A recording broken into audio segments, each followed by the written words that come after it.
চৌধুরী সাহেব এমন একজন ব্যক্তি, উনি যত বড় অন্যায় করুক ওনার কাছে গিয়ে ক্ষমা চাইলে উনি আর কোনো কিছু মনে রাখে না। আমার কথা তো হবে না, এটা আপনাদের কুডের ফরেন্সিক ল্যাব দেখবেন, কুডের রায় দেখেন। আমার মুখের কথা আপনারা বিশ্বাস করেন না। আমি চাচ্ছি সত্যটা প্রকাশ হোক, আমার কথাটা আপনারা মুখে বিশ্বাস করবেন না। আমাদের বিল চলাকালীন কালে আলপাস হঠাৎ করে একদিন বলতেছে অনেকে চৌধুরী সাহেব থেকে বিল লিস্ট নিয়েছে। তাহলে আমরা কাগজপত্র বলছি কাগজপত্র নিয়ে আসো। কাগজপত্র আসার পরে দেখলাম ওই কাগজপত্র সমস্ত কাগজপত্রের মধ্যে চৌধুরী সাহেবের সিগনেচারগুলি স্ক্রিন করে নিয়ে বসানো। তো আমরা বলছি তাহলে এটা আপনার থানার যান। থানাতে এরা মামলাটা কাগজ দেখে নেয় না, কোর্টে আমাদের বিরুদ্ধে 3টা মামলা করছে। এই মামলার রায় আমাদের পক্ষে। ফরেন্সিক ল্যাব থেকে পরীক্ষা করে দেখছে 3টা সিগনেচারই, 3টা এগ্রিমেন্টেরই কাগজ একই কলম দিয়ে লেখা, এবং কি স্টেটমেন্ট মধ্যে কিছুটা অংশ কলম দিয়ে লেখা আর কিছুটা অংশ কম্পিউটারে লেখা। এই মামলাটা বাতিল করছে জজ সাহেব। ওর সমস্ত 3টা মামলায় ব্যাকেট করে দিচ্ছে। ব্যাকেট করার পরও সে আইনের আদেশটা কোনো উপায় মানতেছে না। 2 দিন পর পরে আমাদের লোকজনকে মারধর করে এবং কি মিথ্যা কথা বলে সাংবাদিক সম্মেলন করে আমাদেরকে বিভিন্ন হয়রানি করে। কিছুদিন আগে আমাদের সাবেক সংসদ সদস্য জারাজাবিন মাহবুব একটা রাস্তা উদ্বোধন করতে গেছে। যাওয়ার পরে ওরা মনে করছে কি উনি বিলে গেছে, তার জন্য রাস্তাটা উদ্বোধন করতে যাওয়ার পরে ওরা আইসারা ওনার উপরে হামলা করছে। করার পর আমরা থানাতে ফোন দিছি। ফোন দেওয়ার পরে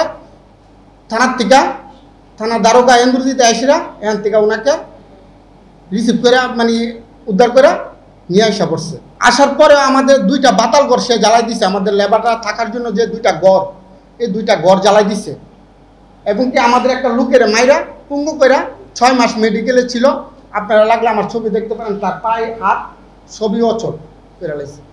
সে আমার কাছে এই দিল কোর্টের রায়টা, এটা হলো আমার কোর্টের রায়। তার 3টা মামলাই আমার ব্যাকেট করছে মাননীয় জজ সাহেব। তারপর সে আমার আদেশ কোনোটাই মানতেছে না, কোর্টের আদেশ আমাদের উপর একটার পর একটা। এখন আবার 3টা মামলা করছে, যে জায়গার ভিতরে আমি ভয়ে মনে করছে আসি না, আমি নাকি তাকে মারছি। তার সাথে আমার মনে হয় আজকে 2 বছর ভিতরে আমি কোনোদিন তাকে দেখিনি। আমি নাকি তাকে মারছে, আমার নামে মিথ্যা মামলা, চৌধুরী সাহেবের নামে মিথ্যা মামলা। চৌধুরী সাহেব আজকে 1 বছর ধরে মনে করছে মাটিতে আসে না। আচ্ছা, চৌধুরী সাহেবের মেয়ের বাবার সম্পদ উনি কেন চাঁদা চাবে?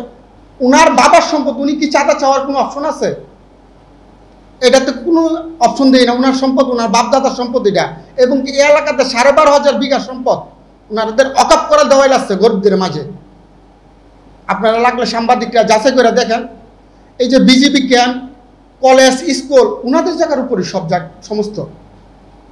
সোনা মসজিদের এদিকে প্রায় 40টা পুকুর আছে। এখান থেকে মালদাদা মাটি উনাদের নিজের জায়গার উপর দেওয়া উনারা বাপদাদারা চলাফেরা করছে। এখন আলফাজ বলতেছে উনার কাছে নাকি চাঁদা চাইছে। চৌধুরী ফ্যামিলি চাঁদা চাওয়ার মতন ফ্যামিলি না, উনাদের সম্পদের উপরে হাজার হাজার মানুষ বসবাস করতেছে। চৌধুরী সাহেবের 16 সালে তাকে একটা যে সময় ম্যানেজার ছিল উনাকে একটা চেক দিয়েছিল 20 লক্ষ টাকা। চৌধুরী সাহেব দেওয়ার পরে চৌধুরী সাহেব টাকাটা এখান থেকে আরেকজনে ক্যাশ দিয়ে দিছে, টাকাটা আর উঠানো হয়নি। ওই কি করছে, এই চেকটার মধ্যে যে জায়গাতে লেখার কথা না ওই জায়গাতে 9 কোটি লেখা 9 কোটি 20 লাখ টাকার একটা চেক ডিজাইন করায় চৌধুরী সাহেবের নামে মামলা করছে।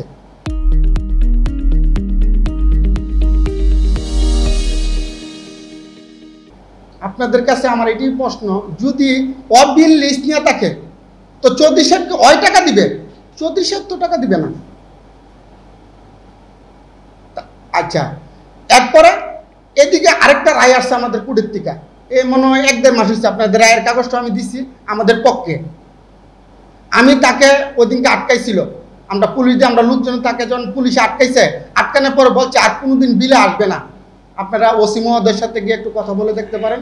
ওসির সাথে ওয়াদা দিছে কোনোদিন আর বিলে ঝামেলা করবো না, আমাদের মাল ছাপানাগুলি জালজুলগুলি দিয়ে দেন।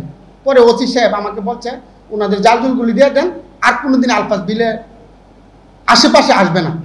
আমরা ওসি সাহেবের কথা মাইনা গেছি, মাইনা 1 মাস অপেক্ষা করছি।